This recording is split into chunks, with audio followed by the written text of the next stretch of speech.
It's Saturday, April 21st, 2018, and you're listening to Amusing Ourselves to Death. Hi, Cam. Hi, how you doing? Not bad. What's been going on this week? Quite a lot.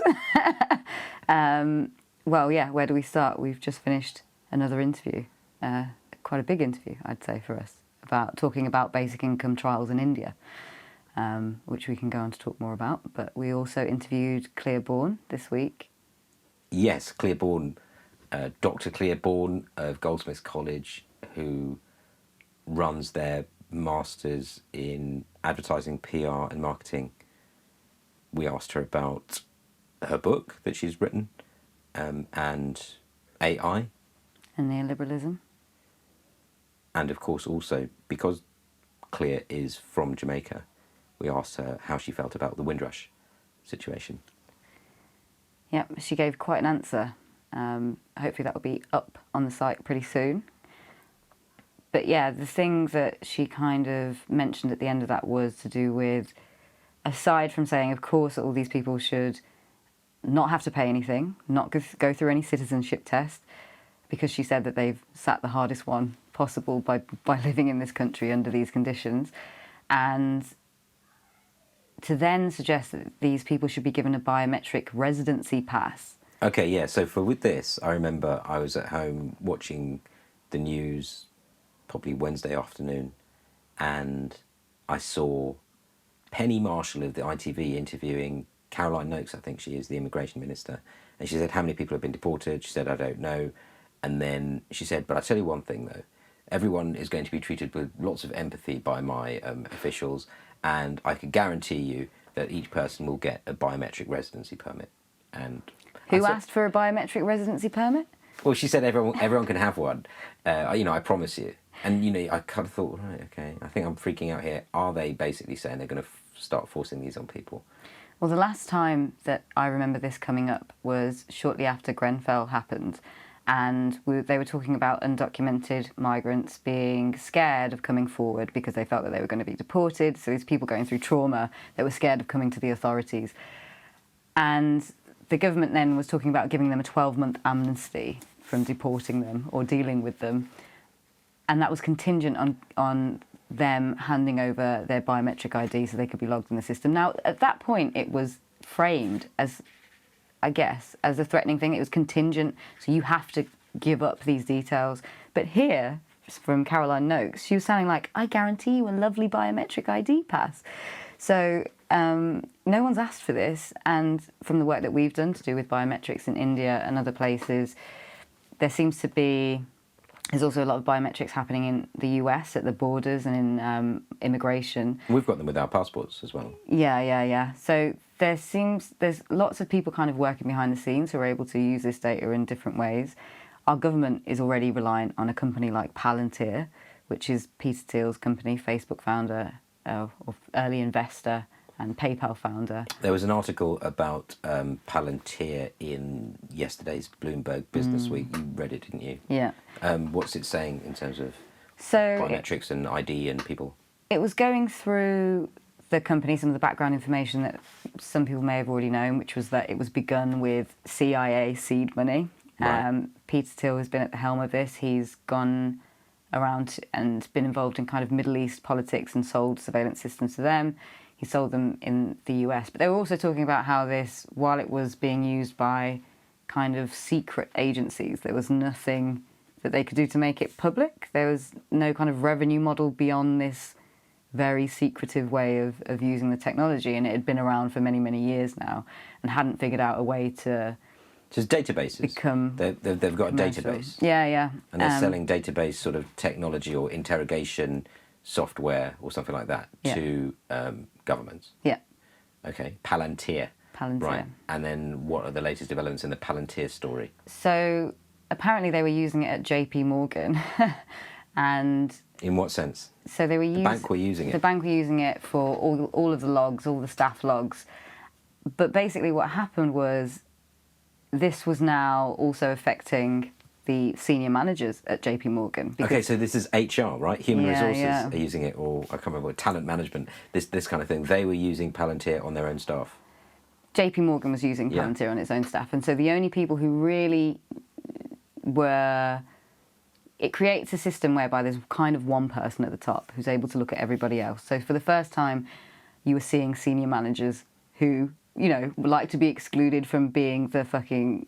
Sorry, from being the hoi polloi or being the useless idiots. I don't understand. What do you mean? Getting used on. So you said there's someone at the top, yeah. right? What's new?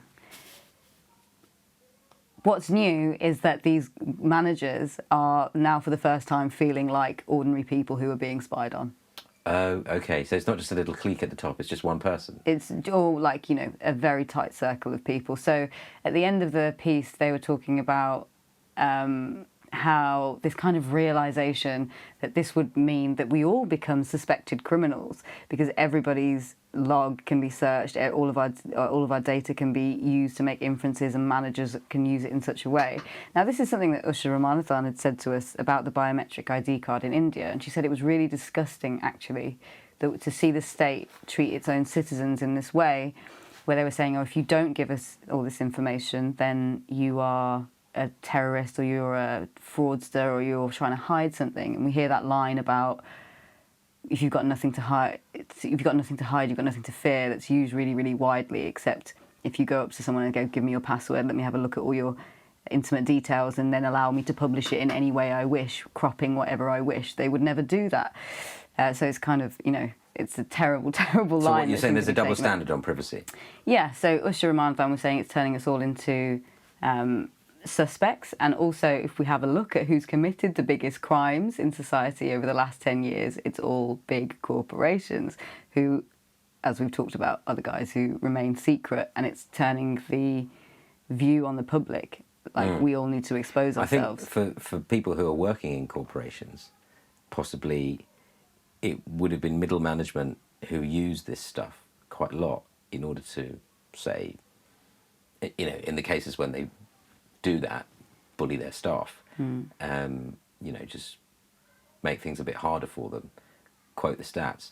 But I think what you're saying is it's got to the point where it's people higher up that can use it on the middle management a lot more now as well. Yeah, or absolutely. Something like that. Well, I guess it comes as no surprise that once these conditions start to affect middle classes or rich people, all of a sudden it's a big, big issue, and, oh, this is terrible, maybe this is a bad idea. So... A bit like with Brexit. Where suddenly people said, oh, I'm outraged. And other people are saying, well, you know, actually people in my family got deported last week, and that was before Brexit. Absolutely. Right, okay. I think you said at the time, didn't you, have a conversation with someone where you were saying people are really angry about austerity, and yet had been kind of shoved off the debate, and someone was surprised that the ordinary person would be angry about such a subject. Yeah, it was a conversation in a sort of affluent part of London, so people were surprised. Right, okay. What else? So what were we just talking about now? We were talking about the Palantir thing. Mm-hmm. Yesterday we were introduced to... we went to an event and we met some people, some journalists from India who told us something which I think you already knew, but I didn't, which was that Cambridge Analytica had been hired to get Modi in as Prime Minister of India in 2014. I noticed that Modi... Well, Michael Gove said that after this whole Windrush thing that's been going on at the moment, so last weekend you had the Enoch Powell 50-year anniversary and the speech on the TV, and then the Windrush story comes out that people have been deported, and then Gove in the Times, Michael Gove, who interviewed Donald Trump in what they called a... you know, they said he was a journalist when he interviewed Donald Trump. It's exclusive. Yeah. When he had Murdoch in the room. Yeah, he said, we have the best immigration policy in the world in this country, and that we can now have a colourblind Brexit, which I thought goes quite well with Theresa May's red, white and blue Brexit. So when Gove does this, we can have a colourblind Brexit, I think the same day or the next day, in the editorial, the Times were talking about how amazing Modi is, how India is the biggest country in the Commonwealth, how not enough students are coming here, and they started to blame the Home Office. They said, you know, it's all the Home Office's fault because they've put everyone off. You know, we need as many students here as possible. Wow. So it just really looks as though they're mobilising for the India trade deal. Of course. With Mode 4, which I think allows young Indian graduates to come in here to work at Indian wages for 3 months or 6 months. So this is hugely controversial because if you talk about it, you sound like you're against Indian workers coming in here. But I think this is a wage story. Well, surely there's going to be a lot of people who voted for Brexit who didn't think that it would thereby mean we take in more students from India or more residents from India, obviously. But that's what Gove, I guess, is trying to tackle now by saying, oh, it's colourblind, it's fine, because now... He's starting that PR job to say when that... Yeah, so Britain has to at some point think about signing a trade deal with India and possibly do it. But the whole debate, apparently India are only asking for one thing, and that's freedom of movement for workers, labour. And what would be the point of going to university in England if medical and IT professionals from India are going to come in and work for less? You know, it's a difficult question to ask. We are both brown, so I'm not really looking to push anti-Asian sentiment in the UK. But again, I mean, our friend who talks about this, I say our friend, she's the person who told me about this is basically quite racist, and you know, but these are still policies that if you don't discuss them, someone else will. Yeah, it's true. So Cambridge Analytica worked for Modi to get to get Modi in charge of India, and at the same time, the Times is promoting Modi in his time here, but the Times itself have been very soft on Cambridge Analytica. The Sun hardly ever talk about them, owned by Murdoch too. So this colourblind Brexit, I do kind of get the impression that basically Cambridge Analytica have been swinging elections around the world, and it all sounds like ALEC to me, the American Legislative Exchange Council, that are strongly connected with Liam Fox, all of these Brexiteers. In terms of they ghostwrite laws, so it's kind of this working in the background, this shadow effect. Yeah, they're ghostwriting laws, and it looks like they're influencing elections. I mean, I'd be very surprised if Murdoch and ALEC and all of these people aren't in the same clique. So Andrew Neil, there was that photo of him with these Hungarians. Did you hear about that? Yeah, it was an article in the not in the Spectator. It wouldn't be in the Spectator. It was an article in Private Eye. Sorry. Oh, was it? Right. Okay. Yeah, I just saw the tweet, so I thought that was quite strange. And they had David Goodhart there. And the thing is that I always assumed that David Goodhart... Who's David Goodhart? Yeah, so I looked him up on Wikipedia, but David Goodhart, he used to run Demos, which is regarded as being a bit of a New Labour think tank. He's an Etonian. He doesn't say much about that, but he is an Etonian. He's Demos, and he was married to Lucy Kellaway at the FT, who is quite a good writer there. And he wrote this book called The British Dream, I think, in which he basically starts talking about how immigration just hasn't worked, and if you want to debate it, everyone says you're a racist. But now on Twitter, when he talks about, you say undocumented migrants, he says illegals. So he doesn't say, he says illegals. Which no one is illegal, right? Yeah, well, this is the Trump way of speaking. Of course it is. I came across this... Just throwing this kind of language around, yeah. And it was picked up by newspapers. There's been research into that then being used as, a derogatory term by people in street attacks or... Well, if I hear somebody say, "Oh yeah, a bunch of illegals" or something like that, I know a lot about who that person is. And what does that mean? Illegals means there's it's kind of no holds barred for you. You're not subject to the normal treatment. It's like the 13th Amendment, isn't it? I don't know if there's a film, The 13th Amendment, in America, where they said that when slavery was finally abolished, 100 years after the American sort of independence and everything like that, they created a new law, which they said, we'll add a 13th Amendment, which means everyone is entitled to be free unless they're a criminal. And then they went out accusing everyone of being a criminal, and then afterwards they said you don't have any rights. And then you can use them for labour and all those sorts of things. Yes. So essentially, the normal rules do not apply on you. Yeah, working in prison for whatever. So I read this thing called the Russell conjugation, which is written. It's an article written by Eric Weinstein of Thiel Capital. So maybe he works for Peter Thiel. And it made me think of all of this Cambridge Analytica stuff where they talk about how to affect somebody's mood before they vote. So the Russell conjugation goes like this. I am firm. That means positive empathy. You are obstinate, neutral to mildly negative empathy. And he, she, or it is pig-headed, very negative empathy. So if I say he is pig-headed, it sounds as though they're terrible. But if I say I am firm, I'm saying the same thing. But you like me. So this type of use of language. Anyway, seeing Goodhart there. It depends how you frame things. Like, just explain that a little bit more. So it means that you can frame things in either way.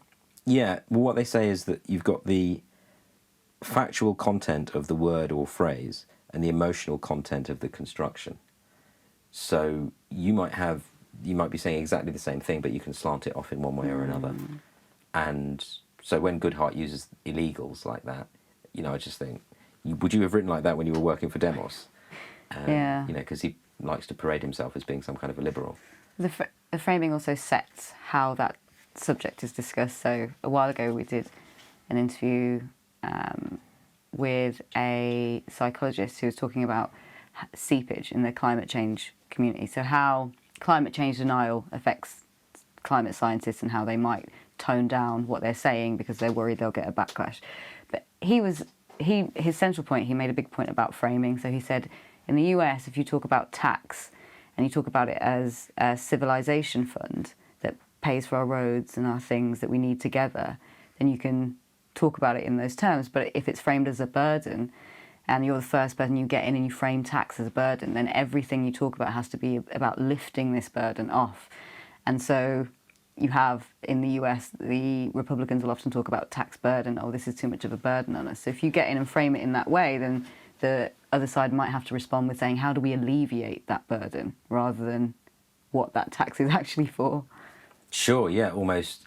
Yeah, so the entire thing has been framed in such a way that you're on the back foot as soon as you ever want to talk about this positive, constructive thing that were your intentions. We went to an event by DSmog, didn't we, this week? And Yes, we did. We interviewed Matt as well. And I looked up his bio, and it said that his PhD was on the language used by senators and congressmen in the US between 1993 and 2008 when talking about climate change. And he very kindly sent me a copy of his PhD, so I had a quick look at it. And I think the general conclusion was that climate change was framed in so many different ways that it was impossible for any progress to happen. Because he was obviously thinking, why has nothing ever happened? It's because it's framed as this and framed as this and framed as this and framed as that. And because nobody ever gets to actually agree the definitions or even what it's about, then it will never go anywhere because you'll never get any kind of agreement.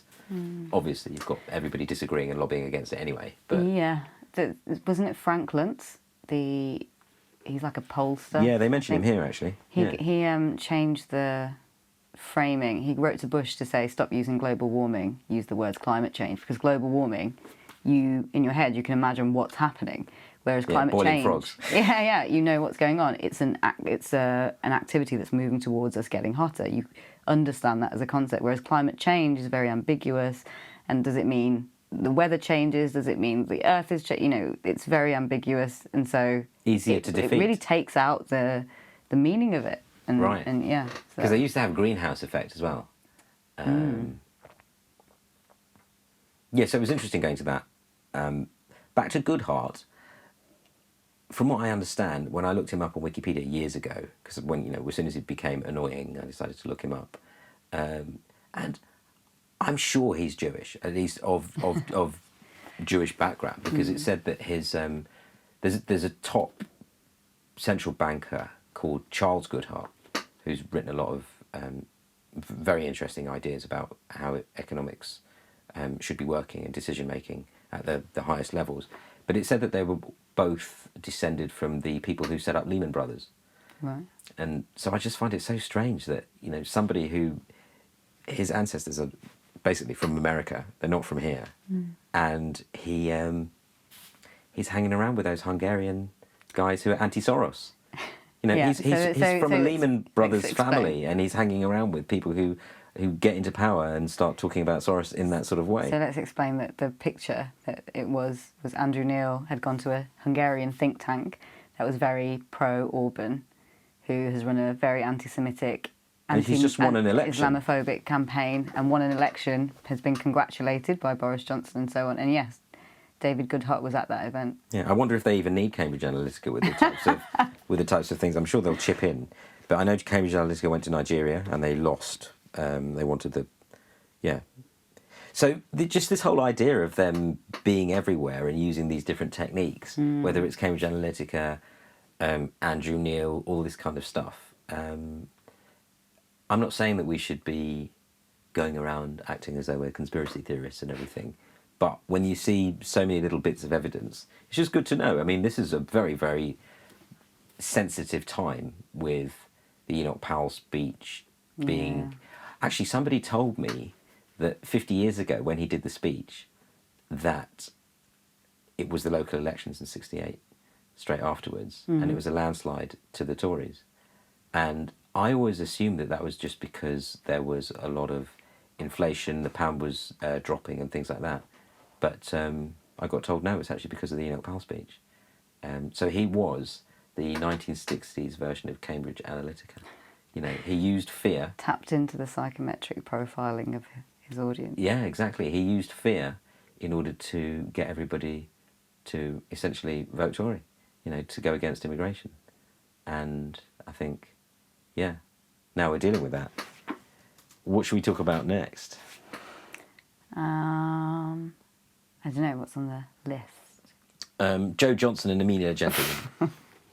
Is that allowed? Can we talk about that? Okay, well, no, we should absolutely talk about it. I didn't know this connection until a friend of mine told me this, but Amelia Gentleman has been the person reporting on the Windrush story from The Guardian and has been working on it for a number of months.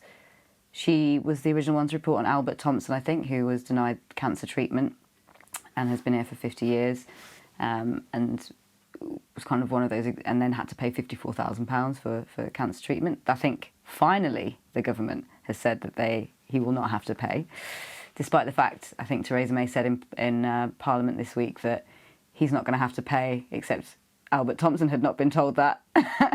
And so he was like, I didn't know that had happened, so no one had informed him. So it seems like, you know... She made it up on the spot, didn't she? Yeah. She said he doesn't have to pay, and he's still getting these bills. Yeah, basically, that's what it seems like. So eventually they confirmed that he wouldn't So she's worked on this story. She's worked on this story for some time. And but so who's Joe Johnson and who's Amelia Gentleman and how they related and what's so weird about this? Joe Johnson is the brother of Boris Johnson. Yeah. And Rachel Johnson, who you may have also seen before on telly at some point. He was the universities minister? I guess Yeah, you would call and before him. that, he was in 2013. He was made policy chief for Cameron as well. Oh, really? Yeah. He was head of the. He's spurred on this. What does he calls it? A knowledge economy. Right. Okay. Universities as knowledge economy. So we've talked Neoliberal university. Yeah, basically. yeah, essentially, you know, turning students into consumers and customers and this kind of whole thing.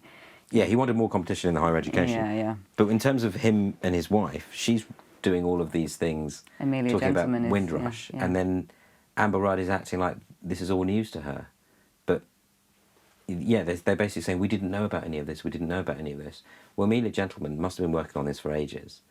Joe Johnson. We don't know if she told Joe Johnson, but I can't imagine. I'm not saying that she did. Yeah. Just to make that clear, she's that worked we don't on know. this. She's worked on this, But she for is ages. married to Joe Johnson. Yeah, and the fact that there's a problem, Which would be a big problem for the government, obviously. It's become, you know, the biggest story of this week.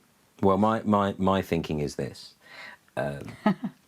Well, you know, when I say my thinking is this, I'm wondering if it is known that Enoch Powell did the speech and then there was a massive swing to the Conservatives, then what's going on with the timing of this Windrush story? Because it's not as though people were being deported just this week. This has been going on for a while. So they knew about this happening and nothing. So suddenly the story comes out now, straight after the 5th year anniversary. What about our good friend Nick Timothy? Let's start talking about him. Have we talked about him? We haven't talked about him yet. Yeah, so I saw that piece and now he's off Twitter. So he did a piece, didn't he? So what was the piece? So I can't remember what day it was that it came out, but he said, in my column today, I reveal how Theresa May was not actually responsible for those Go Home vans in 2013. She was on holiday at the time. Yeah, I read that and I remember thinking, is this the best you can do? Because that's the dog ate my boss's homework. It was, the fact that you've written an article saying she was on holiday at the time in 2013. Someone else was in charge. It's incredible. And of course, what led to him leaving Twitter was that the next day... Oh, it was Bloomberg. Was it Bloomberg? Yeah, it was Bloomberg. Who said she'd actually lobbied to have tougher immigration rules and tougher attitude towards. I think she wanted go home tougher ban. language on the ban. Right? Yeah. And apparently Amber Rudd and Theresa May were like one-upping each other on how extreme they were being with their policies. That. Yeah. Who could be more hardcore? Well, yeah. Because also Amber Rudd, she said the Home Office has been too focused on policy and not on individuals. These are terrible stories, and again, she's been in charge of the Home Office for a year and a half. And who was in charge before her? Yeah, Theresa May was in charge before. So these people are gunning. They are all gunning the government, which is actually themselves. So this is, again, it's absurd. How can this be allowed to continue for any longer? So, I mean, what's the next thing is, I guess, whenever there's an election, there's these local elections, and if they win, and this is how it works, isn't it? Send everyone insane, and then collect votes. So they're obviously going to get a lot of votes, aren't they? The Do you think, as a result of this? Well, as a strategy, the thing is to just signalling to people, we'll get the job done. Forget the words. This is about saying, foreigners, how do you feel about them? And do you feel as though they are letting the side down, or you want them here and more of them and everything like that? So actually, I think that's the entire game. And now they're doing a bit of damage limitation. What do you think of that? Am I way off the money? I don't know. However, I'm not asking you to agree with me. However, it's definitely true that this will have an impact on the elections. Positive for the Conservatives, do you think? I don't know. I don't know. So the question, I suppose, is one good turnout. quote that Diane Abbott said was that British people are draconian in immigration in theory, but more humane in practice, which I think is interesting and probably quite true, actually, given the rhetoric that we have. When you see actually who's this is happening to, and that they are human beings who've lived this life, and what that must feel like to have these things pulled away from you after also living in this country under a hostile environment. Yeah, but people voting, you've got whatever. I'm not saying that it won't affect. I'm not saying that it possibly will. I think you've got the politics and the economics, and people are being told, "Oh, we've just Brexited, and now we need economic benefits and things like that." But then you've got Michael Gove saying it was a colourblind Brexit. Yeah, but that's obviously bollocks. So it's just a case of saying, I want to... obviously, they want to deregulate everything as soon as possible. And they want carte blanche to do whatever. Carte blanche, tee. So, yeah. One thing I did want to raise, right? That is something to think about, is how low are our expectations of our government? Because we've had Caroline Noakes, I believe Amber Rudd said it, we've had Kwasi Kwarteng, all saying we have no figures on this. We don't know. His literal words were, we don't know what's been happening. You were talking about the Channel 4 clip. There was a Channel 4 clip, but also Caroline Noakes has said, we don't know how many people have been deported. We don't have any information. So this, I mean, if they're saying we don't know how many people have been deported, I mean... This is our favourite subject, the politics of information. Yeah. So they're saying, how much... when they want to gun you, then they say, we've got all the stats. And we've got the big data. You can't hide. How can you not have any figures on this? How can that even be believed by a general public? How about this? How can they say that as a defence rather than as a point of shame and complete incompetence? How about this? Yesterday they got the figures. I'm saying they've got the figures. All right. So when we spoke to Clear yesterday, we asked her about organised silence. Obviously she's worked in financial markets and public relations, and understands a little bit about how information works. So we asked her about organised silence, which she mentions in her wonderful book, and she talked about strategic ambiguity and strategic ignorance. And I think Kwasi Kwarteng, if you just look at him from a strategic ambiguity and a strategic ignorance perspective, there's nothing more you need to know. So it's one-way traffic. It's exactly like we were talking about with Falciani, the HSBC whistleblower. It's information flows in one direction if it's convenient, and then the other one, I'll say, I don't know what you're talking about. Yeah.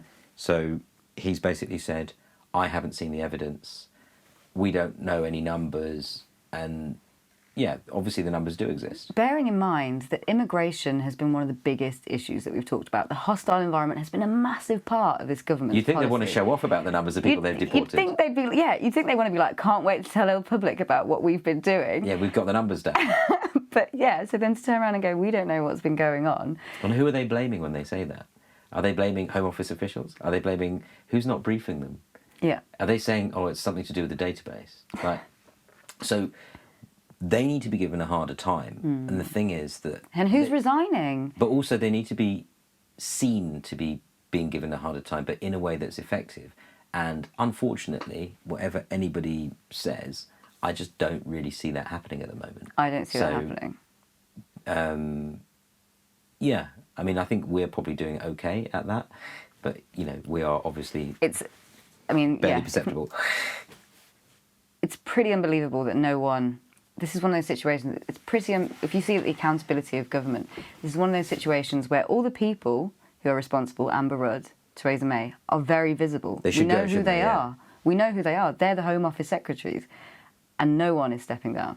Kwasi Kwarteng actually apparently has a relationship with Amber Rudd.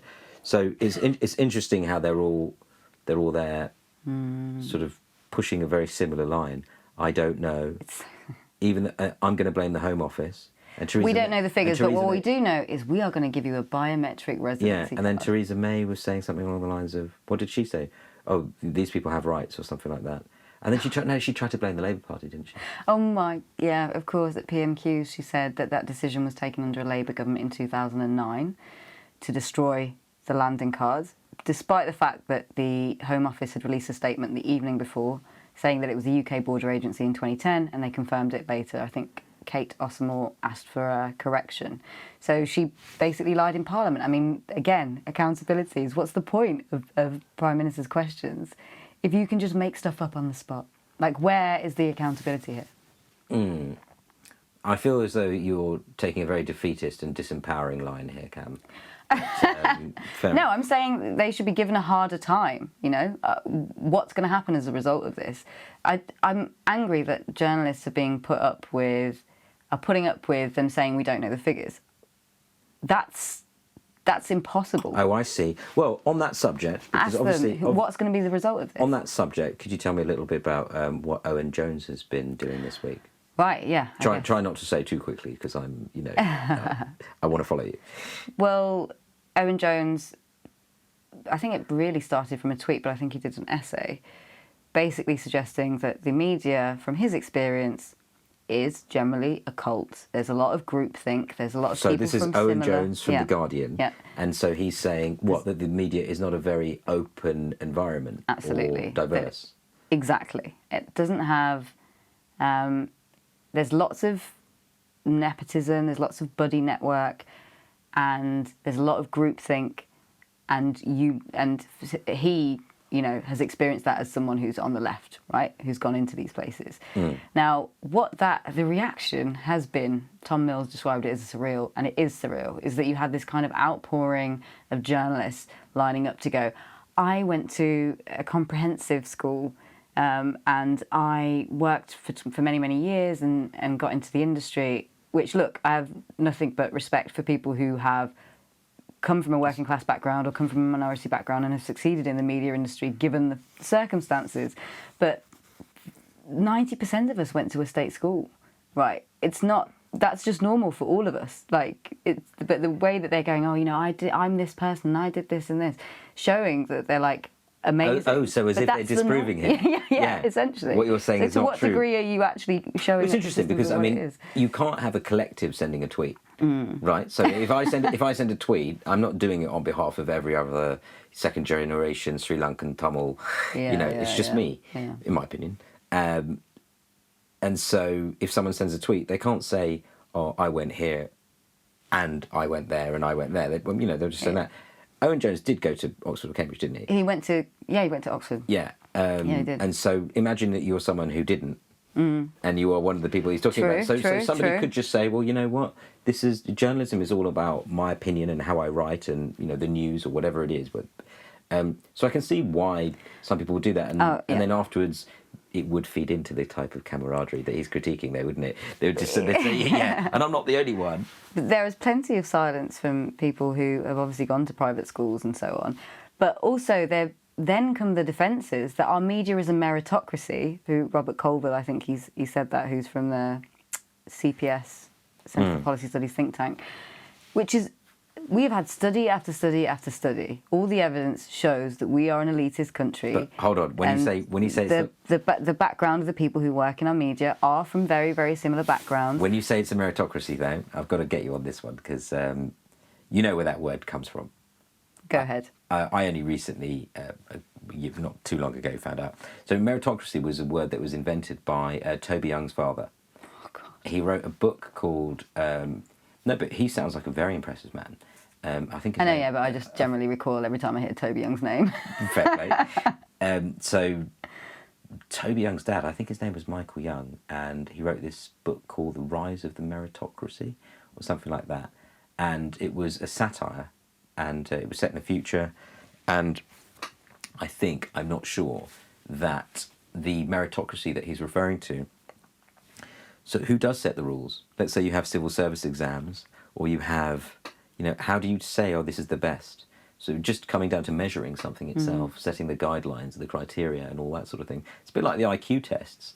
Apparently the IQ tests were not exactly ones that were... They didn't take into account what your background was. So they'd ask you some questions about food or something like that, and you might not eat that type of food. Sure. So the whole idea of having a meritocratic media or all that stuff is just very, very difficult to measure. All I can see is... What we definitely know is that we don't have it. Well, okay, fine, you can say we don't have it, but it depends how you define it. I would say this. Maybe we do have a meritocratic media, but the only way that the meritocracy is actually measured is how much you please the billionaire who owns the thing. Yeah, no, I agree. I agree with that. I mean, if I own the company, I want you to please me. How good are you at pleasing your boss? Okay, there's a big problem with representation in the media, right? All the evidence kind of goes to back that up, whether it's ethnic minorities or whether it's working class. I mean, the statistics are there. You can go and find plenty of this evidence. But there's also so many other layers to this conversation that we can't even get to. First of all, and I said something about this earlier on Twitter, that if we have a bunch of journalists whose reaction to talking about elitism and power structures in the media is like this, is to shut it down. Or deny How it. do you examine the power that is in our society? Because we have similar structures happening within politics. We have similar structures happening within even kind of police forces or whatever else. The media is a big, big player in the UK in terms of replicating that system. And if you can't think critically about that, and there were some people who came out and said, look, I work in the media industry. Yes, it's absolutely got too many overrepresentation of middle-class white people, men. You can both be critical about your industry and still have a good story and, love what you do and have a respect for the profession. It's this degree of, refusing to engage. And then there's all the other things that we talked about, which is to do with information. How do we create a meaningful... We've lost so much in our journalism industry in terms of the resources that they have to do meaningful work, to do meaningful investigative journalism, stuff like the Windrush, spending 6 months on a story and so on. So if we can't get past you even saying that there are some problems with this industry, we can't talk about what structurally we need to make things useful as a public service, to give things to our they love pulling out the whole holding power to account. It's important for democracy. We have had so few of the stories that we need, and that is at the detriment to us all. And we can't get to those subjects. I was saying, one of the other things I said was that we met at the event that we went to last night, where we met Priyanka and Apu. I met somebody else who talks about class in the UK, and she was telling me that she'd been approached by, I don't want to give too much away, a big news organisation or a big channel that wanted to create a programme to do with social mobility and wanted to get her to help set up with working class kids, set the background of the programme up, get the contacts or whatever, right? But then she couldn't have any input into safeguards or to how they would portray certain things, whether certain damaging narratives. Just give me the phone numbers. Yeah, so these are battles so she was like, I don't think I can do it because all the people in the team are also middle-class white people and I'm not sure I could trust them. They're like, oh, we wouldn't do anything bad. But she still has to let go of everything. Exactly. So and then when it goes these are wrong, battles that people have every day with the media.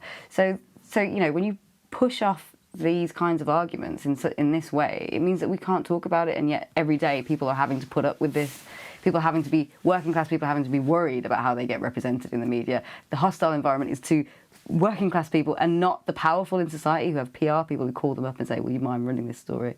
And that is the problem. And what I think, if I have to pick one thing from your rant, it's going to be your excellent tweet where you said,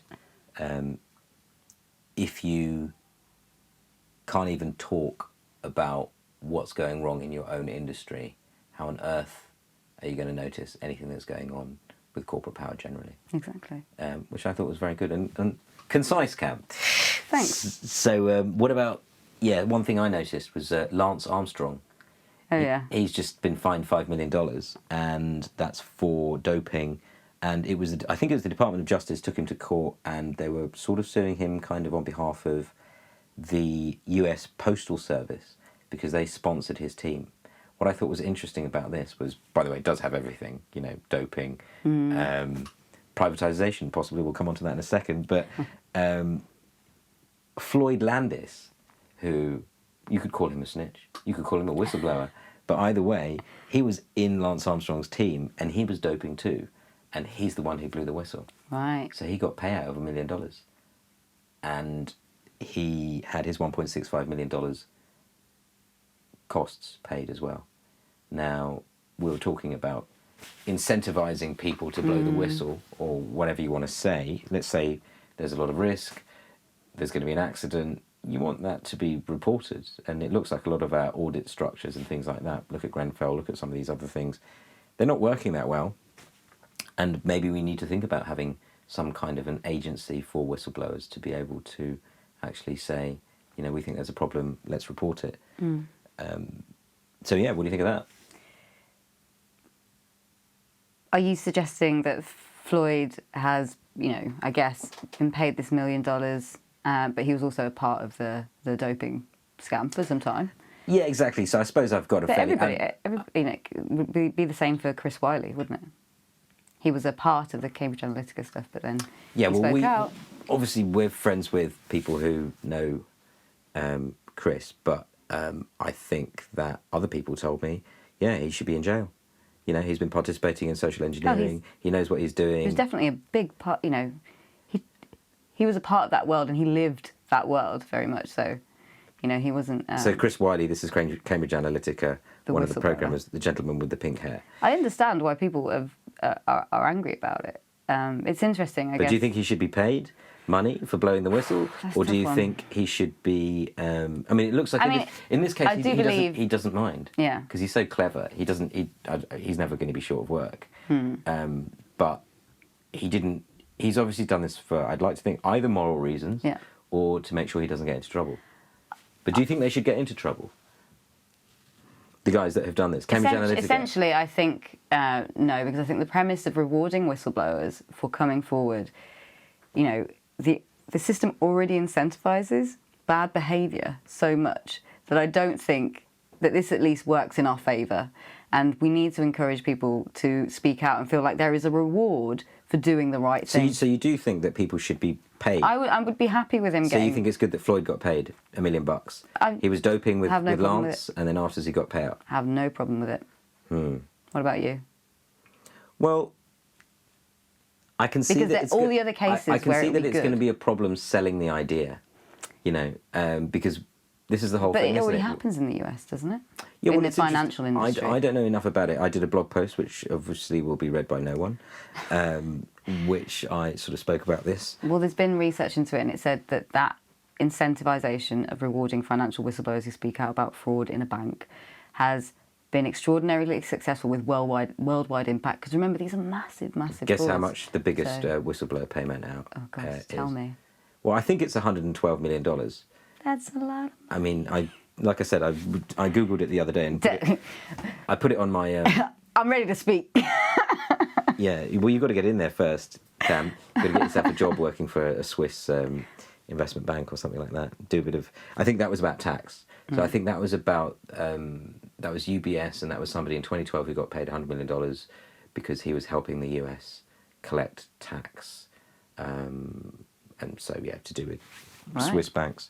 What else did I notice this week? So again, on the American Business Channel, they were talking about, at the beginning of the week, they said, great news, salaries are going up faster than inflation.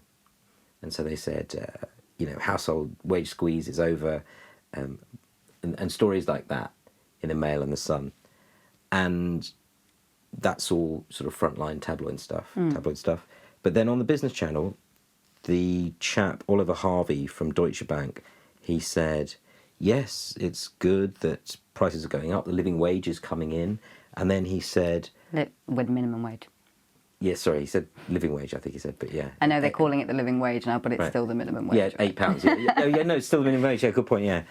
So he said that's coming in, so, that's good for wages. And then he said, and then they said sterling is at an all-time high. This is at the beginning of the week, by the way. So obviously the papers were there going, look at that. Brexit is great. The pound is high. We're going to be rich. Wages are up. Yes. And then he did say, but of course, there is a massive labour shock going on because nobody wants to come to this country. Here we are deporting people, but actually we've given these massive messages to people, from Europe, for example, don't bother coming here. You're kind of, all of the big signals to them are saying you can't really stay here. Hostile environment. You can't come here and start your life because we don't want you to do that. They're putting kind of signals and deterrents to people. And at any point we could take it away from you anyway, which is what Windrush would say. Yeah, and so there's, in fact, people have been saying, if this is what they're doing to people who have been here for 50 years, what's going to happen when we Brexit and then afterwards people are here from Europe? Absolutely. Who've started their career and been here 3 years or started a family, they're going to be... So all of that is affecting it. So he was basically saying there's a labour shock here. We actually have a problem. And so it's interesting that he says that at the same time as you've got the talk. They don't use the word mode 4, but they start saying, what are we going to do about India? Are we going to allow Indian graduates here? Yes or no? So I thought I'd add that one into the mix because I thought those types of arguments aren't so prevalent in our tabloids. You were also saying, who was that person who said it's April? So April's always a good month, apparently. That's also the other thing he said. So you think, right, how many good months are there in a year? And how often have we had that headline about wages outstripping inflation? So again, it's not often, but they need to shout about whatever they can, whoever we're talking about. I mean, is this Tory Party HQ just serving up? What else did we talk about? Oh, yeah, so there was that event that I went to with you where we met lots of climate people. And I almost got into an argument with one person there. But sounds successful. The other thing was, so there was somebody from Carbon Brief there. And I think I asked him about the link between climate change and mental health. And I wouldn't even call this speculative. I think I was being provocative. And you know what he said to me? He said, oh, you mean the one that we published this month? Actually, yes, it's quite funny because we've never done that before. And so he said that there's a woman in Sydney, a professor, who is the inaugural professor of climate change and mental health. I had a quick look at her article. I'm sure she's doing a lot of other stuff. But because I think a few days ago we mentioned this idea of the double bind. And I understand the double bind is damned if you do and damned if you don't. So when you're in a difficult situation, and our friend Roger Hallam, who stops traffic for clean air Londoners, or Stop Killing Londoners, I think his non-violent direct action bag of tricks stroke blueprint is a perfect sort of double bind. I mean, he told me, what I do is I like to put people in a difficult situation so they have to do the thing they said they were going to do. So, for example, desmog, they say, apparently we're going to have a real problem if we go above 2 degrees in terms of averages of temperatures or something like that. We're the only organisation that takes that seriously. So I think Roger, he basically says, well, how are we going to stop the planet from heating up if we still invest in fossil fuels? And then he goes up to organisations and he says, right, what are you doing about this?